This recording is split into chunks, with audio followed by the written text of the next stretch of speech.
में पूछा गया क्वेश्चन है 704066 जिसकी क्वेश्चन आईडी ठीक है। तो ये जो क्वेश्चन है कॉची इंटीग्रल टेस्ट से रिलेटेड है। तो क्या कहता है क्वेश्चन, देखो, कंसीडर द फॉलोइंग स्टेटमेंट्स, निम्नलिखित कथनों पर विचार करें। Let f be a continuous function on 1 to infinity, taking non-negative values such that this integral converts, then this series converts. Okay, and f be a function on 1 to infinity taking non-negative values such that 1 to infinity fx dx converts, then this limit must be 0. If f is a continuous function, decreasing function on 1 to infinity taking non-negative values such that the integral does not converge, then the series does not converge. आपने ना ये Cauchy integral test का क्या है statement है कि आपके पास कोई, क्या मैंने बोला था अभी थोड़ी देर पहले कॉची इंटीग्रल टेस्ट कर रहे थे। f is a continuous function, f is a monotonic decreasing continuous function taking non-negative values on the interval 1 to infinity, then the integral given by this 1 to infinity fx dx, ये वाला integral और ये वाली series converge और diverge to, sorry, ये वाला integral और ये वाली series converge and diverge together होते हैं, ठीक है। तो तीसरा वाला तो सही है कॉची इंटीग्रल टेस्ट से डायरेक्ट। ओके, अब ऊपर वाले क्या हैं, कॉची इंटीग्रल टेस्ट में कुछ हाइपोथेसिस ड्रॉप कर दी गई है, तो फिर क्या तब भी ट्रू होगा नहीं होगा वगैरह वगैरह पूछ रहा है। उसके लिए मैं आपको एग्जांपल दूंगा कॉची इंटीग्रल टेस्ट, ठीक है। ये डायरेक्ट स्टेटमेंट है, इसका प्रूफ क्लास में होगा, ठीक है। आज तो स्टेटमेंट किया था, so will do its proof in class, so there is no reason to include the proof here. Okay, अब देखो, अगर f कंटीन्यूअस फंक्शन है taking non negative values such that ये वाला इंटीग्रल कन्वर्ज कर रहा है, लेकिन मोनोटोनिक डिक्रीजिंग की जो कंडीशन है ना वो छोड़ दी गई है, हाइपोथेसिस मोनोटोनिक डिक्रीजिंग, तो क्या तब भी अगर आपका इंटीग्रल कन्वर्जेंट करता है तो ये सीरीज कन्वर्ज करेगी? चलिए, अब इसके लिए काउंटर एग्जांपल मैंने यहाँ पे बना के रखा है, देखो कैसे। सबसे पहले आपसे मैं क्वेश्चन पूछता हूँ, चलिए क्वेश्चन बाद में पूछूंगा। माँ, ये आपका फंक्शन मैंने कैसे डिफाइन किया, देखो 1 टू इन्फिनिटी पे डिफाइन करना है continuous function. Monotonically decreasing define करूंगा तो फिर तो क्या हो जाएगा, कॉची इंटीग्रल टेस्ट लग जाएगा, इसलिए मोनोटोनिकली इंक्रीजिंग डिफाइन नहीं किया मैंने, इंक्रीजिंग डिक्रीजिंग ऐसे गया हूँ। देखो, ये फंक्शन की 1 पर वैल्यू 2 है, ठीक है। तो इसको मिटा दूंगा मैं यहाँ पर, क्यों मिटाऊंगा उसका कारण है, देखो, और यहाँ पे डॉटेड लाइन लिख रहा हूँ, डॉटेड लाइन। ये डॉटेड लाइन सिर्फ ये दिखा रही है कि बेस की हाइट सेम है। ओके, ये जो ट्रायंगल्स बन रहे हैं इनकी हाइट सेम है, डॉटेड लाइन से और कोई मतलब नहीं है। Okay, dot dot dot. अब ये बनाए कैसे हैं, देखो मैंने 1 पर इस फंक्शन की वैल्यू 2 है, मुझे फंक्शन कहां से डिफाइन करना है, इस इंटरवल में डिफाइन करना है, ध्यान रखना। आपको एक काउंटर एग्जांपल देना चाहता हूं,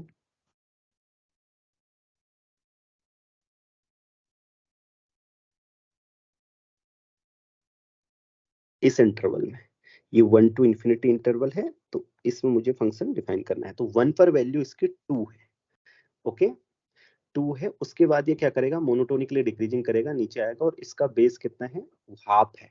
okay, half is the base, मतलब ये जो ट्रायंगल बनेगा इसका बेस कितना होगा, हाफ, यानी कि यहाँ पे 3/2 वैल्यू है। 3/2 पर फंक्शन की वैल्यू 0 है, फिर ये 0 होगा। इस तरीके से आगे इस तरीके का ट्रायंगल बनाएंगे, यहाँ से स्टार्ट करेंगे, जिसका बेस तो 2 ही है, लेकिन उसका, सॉरी, जिसका हाइट तो 2 ही है लेकिन बेस कितना है, 1/2²। ऐसा किया जा सकता है, नहीं किया जा सकता ऐसा कंटिन्यूअस फंक्शन? आपको पता होना चाहिए, मैंने बोला ऐसा कंटिन्यूअस फंक्शन होगा।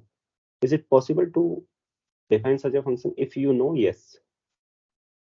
आओ मैं बताता हूँ, देखो हमको क्या करना है, यहाँ तक तो जैसे 1 पर 2 डिफाइन की, तो हमने क्या करना है, ये वैल्यू है 1 पर 2 वैल्यू ले रहा है, ये वाला पॉइंट पकड़ना है, ठीक है। जैसे क्या है, 3/2, 0, ठीक, 0,3/2 है। तो अब हम एक लीनियर फंक्शन डिफाइन कर सकते हैं ना, इन दोनों से पास होने वाली लाइन खींच सकते हैं ना, right. The line is a continuous function, is it clear? The line passing through the point 1/1 2 और 0,3/2, तो वही तो होगी वो लाइन कंटिन्यूअस फंक्शन। उसके बाद फिर हम ऐसे चलेंगे, उसके बाद क्या करेंगे, जैसे ये पॉइंट आपका 2 है यहाँ पर, ओके ये 2 है, तो 2 में इधर आओ, 1/2² करो, ओके जो पॉइंट आता है उस पॉइंट से 0, सॉरी वो 0 नहीं होगा, बल्कि यहाँ पे 3/2, 0 होगा, मैंने गलत लिखा था, वो 3/2, 0 होगा, 0, 3/2 नहीं। यहाँ पे जो फंक्शन होगा वो 1/2² का हाफ, यानी कि 8, 1/8, 2 - 1/8, जो भी पॉइंट होगा उसको मैं अल्फा बोल रहा हूँ। अल्फा, 0 से आपने कहा यहाँ पर 2, 2, ठीक है। ये लाइन डिफाइन करनी, इस तरीके से आप करते चलोगे, ऐसे ऐसे ऐसे ऐसे। और लेकिन बाद में क्या करना है, इनके बेस कैसे रखने हैं, ये 1/2² है, ये 1/3² है, इसका बेस 1/4, इन ट्रायंगल्स के बेस ऐसे आने चाहिए 1/4²। ये क्यों कर रहा हूं मैं अभी आप समझेंगे, फिर आगे इस तरीके से आप बढ़ते चले जाएंगे। तो ये ट्रायंगल क्या होता जाएगा, पतला पतला होता जाएगा, राइट। यहाँ बहुत चौड़ा है, फिर पतला होगा क्योंकि बेस कम होता जा रहा है ना, राइट। आपको बताओ ये क्लियर है कि हम ऐसा कर सकते हैं। और लेकिन ट्रायंगल का हाइट हमेशा क्या रखना है, 2 रखना है, ऑलवेज 2, ओके। क्यों है उसका कारण भी अभी बताता हूँ। क्योंकि इंटीग्रल, जैसे आप इंटीग्रल 1 to infinity फाइंड करना चाहते हैं ना, बहुत आसान होगा, इन ट्रायंगल्स के इंटीग्रल जोड़ने पड़ेंगे आपको। बेस और हाइट दोनों पता है तो जल्दी से ये पहले बताओ, ये कंस्ट्रक्शन आपके समझ में क्लियरली आया है या नहीं, आ गया ना। इस टाइप का फंक्शन डिफाइन करना है तो आप, मैं ऐसे बोल सकता हूँ ना, एक इस टाइप का फंक्शन डिफाइन कीजिए जिसका ग्राफ ऐसा हो, राइट। सो अब मैंने बता दिया, हर स्टेप पर बता दिया, राइट, ओके। सो अब मैं आपसे पूछता हूं, इसका मुझे इंटीग्रल बताना जरा, fx dx 1 to infinity क्या आएगा। Will be,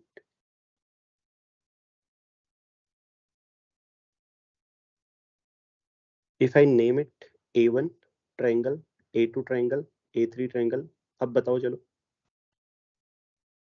dot dot dot, क्या होगा area 1 to infinity।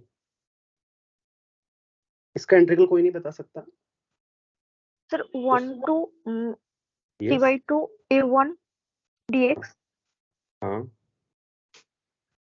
No plus I 2 to okay 1/2 π² 6 okay half area of a1, okay area of a1 plus उसके बाद 2 टाइम्स, देखो दूसरे वाले ट्रायंगल का क्या आएगा, एरिया ऑफ a2, सारे triangles area of a2 plus dot dot dot, area of a1 को k1 बोलिए, k बोलिए।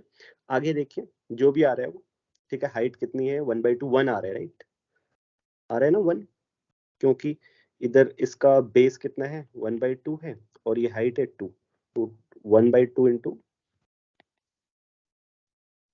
Base into height, okay 1, right. So it is comes, जो भी है उससे कोई फर्क नहीं पड़ता, 1 या k भी आए तो कोई, 1 से ज्यादा भी आए तो कोई फर्क नहीं पड़ता, हाँ। लेकिन आगे वाले ट्रायंगल का देखिए, इसका एरिया कितना आ रहा है 2 इंटू, नहीं पहले 1/2 इंटू हाइट इंटू बेस होता है ना, हाइट तो 2 है हर किसी ट्रायंगल की, बेस कितना है 1/2²। इसी तरीके से फिर 1/2 इंटू हाइट कितनी है 2 है, इसीलिए मैंने हाइट 2 2 की है, कैंसिल होकर के बार बार, 1/3² डॉट डॉट डॉट। तो ये आ रही है ये। अब आप इसके बारे में क्या जानते हैं भाई, अभी आजकल आप सीरीज ही पढ़ रहे हैं, ये सम फाइनाइट है या इनफाइनाइट,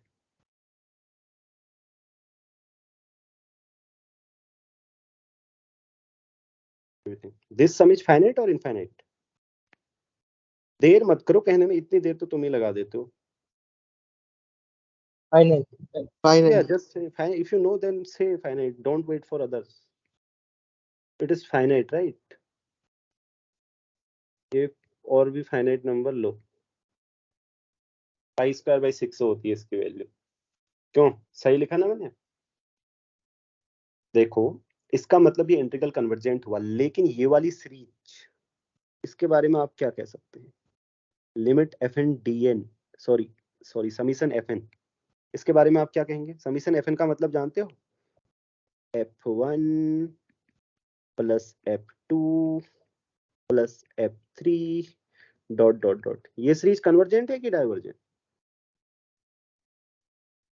देखो 2 function 1 plus 2 plus 2 plus function 2 plus 2 plus 2, क्योंकि फंक्शन क्या वैल्यू ले रहा है 2 ले रहा है, फिर 2 ले रहा है, फिर 2 ले रहा है, फिर 2 ले रहा है, इस तरीके से, है ना? तो ये इनफाइनाइट होगा सम। ओके, तो पहला वाला ऑप्शन गलत हो गया कि जरूरी नहीं है सीरीज कन्वर्जेंट करे। लेकिन ये दूसरे वाले ऑप्शन के बारे में आप क्या कह सकते हैं?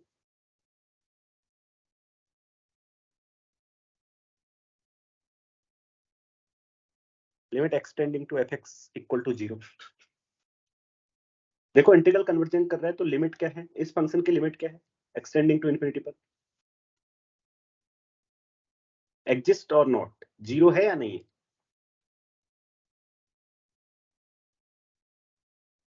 एग्जिस्ट करेगा। ओ, No. एग्जिस्ट करेगा? क्यों करेगा बताना थोड़ा। एग्जिस्ट क्या होगा, वो वैल्यू भी बताओ मुझे। What will be the value of the limit? Exist करेगा तो लिमिट भी शायद वैल्यू होगी। क्या होगी वैल्यू? देखो फंक्शन इसी तरह चलेगा, ये इसी तरह चलेगा हमेशा कि इनफाइनिटी की ओर भी जाए तो ये कितनी वैल्यू ले रहा है, ऑसिलेटिंग है ये। क्योंकि अगर आप इस सीक्वेंस के अलोंग जाते हो, केवल इन पॉइंट की सीक्वेंस के अलोंग जाते हो इनफिनिटी की ओर, देखो ये डॉट डॉट डॉट, 0 लिमिट आ रही है। अगर इन पॉइंट्स पे इंटीजर के अलोंग जाते हैं 1 2 3 डॉट डॉट डॉट, 2 लिमिट 2 आ is रही है। limit. कितनी लिमिट्स आ रही हैं अलग अलग सर सीक्वेंसेस पे? हाँ, अगर इंटीग्रेशन कन्वर्जेंट है तो समेशन वो fx भी कन्वर्जेंट होगा, तो वो अगर कन्वर्ज करके तो लिमिट तो उसका 0 होता है। किसका लिमिट 0 होता है? सर fn का। कौन से fn का मतलब हर क्वेश्चन? कन्वर्जेंट सीक्वेंस का तो सीरीज जो n टर्म की सीरीज होता है वो तो उसका लिमिट तो 0 होता है ना। पहले स्टेटमेंट के लिए प्रॉपरली स्टेट करो, तुम क्या बोल रही हो? हर किसी कन्वर्जेंट सीक्वेंस की सर जो मैं बोल रही हूँ कि यहाँ पे जो 1 to infinity fx dx convergent है, तो कन्वर्ज करेगा तो इसका जो समेशन है कॉची इंटीग्रल टेस्ट के हिसाब से, तो वो समेशन भी कन्वर्जेंट होगा। लेकिन इसमें कॉची इंटीग्रल टेस्ट लगेगा क्यों, पहले ये बताओ मुझे। वो भी पक्का कर लो सर वो पहले। नॉन नेगेटिव फंक्शन है। हाँ, डिक्रीजिंग फंक्शन है, ये कहाँ लिखा है? अच्छा अच्छा, हाँ हाँ। तो पहले पूरा हाइपोथेसिस वगैरह देखो। मैंने उतनी बार हाइपोथेसिस बोली कॉची इंटीग्रल टेस्ट में, वो नहीं भूलना है। तो इसकी लिमिट एग्जिस्ट नहीं कर रही है, लिमिट एक्सटेंडिंग टू इन्फिनिटी पे लिमिट भी एग्जिस्ट नहीं कर रही है, ठीक है? सो ये दोनों ऑप्शन रॉन्ग हो जाएंगे, इसी एग्जांपल से ही हो जाएगा, ठीक है? अब आप सोचेंगे कि एग्जांपल सोचना कैसे। एग्जांपल आपको ऐसे ही सोचना है कि आपको पता है मोनोटोनिकली डिक्रीजिंग हुआ तो गड़बड़ हो जाएगी। तो आप ऐसे लो ना, कुछ आप ऐसे सोचो कि ऐसे ट्राइंगल्स बनाए हम, या जिनका जिनका सम एरिया का सम करके क्या है, फाइनाइट आए। लेकिन देखो इन्फिनिटी पे लिमिट तो फिर अलग अलग आएगी, यहीं से दिख रहा है साफ साफ, ये समझे? तो एक ऐसा मत सोचना कि एग्जाम में डिफिकल्ट है करना। मैंने तो आपको समझाना था, इसलिए हर किसी स्टेप को लिखा। ये तो कॉची इंटीग्रल टेस्ट से आप सही कर देंगे, लेकिन इसको कैसे गलत करेंगे? वो सिर्फ ऐसे सोच सकते हैं। अगर आप ऐसा फंक्शन एक डिफाइन करें इस तरीके से, ऐसे सोचो एक इस तरीके का फंक्शन है, इस तरीके से जा रहा है, जिनके ट्रायंगल्स का एरिया घटता जा रहा है, इस तरीके से डॉट डॉट डॉट, मतलब जैसे मैंने यहाँ पर बनाया उसको मन में सोचोगे तो उसी समय सॉल्व हो जाएगा, राइट? आपको वहां लिख के किसी को समझाना थोड़ी है। Clear? I mean this question is not difficult from the point of view of exam, okay? अगर आपने कॉची इंटीग्रल टेस्ट पढ़ा है तो। So is it clear to everyone, or if you have any questions then do ask please.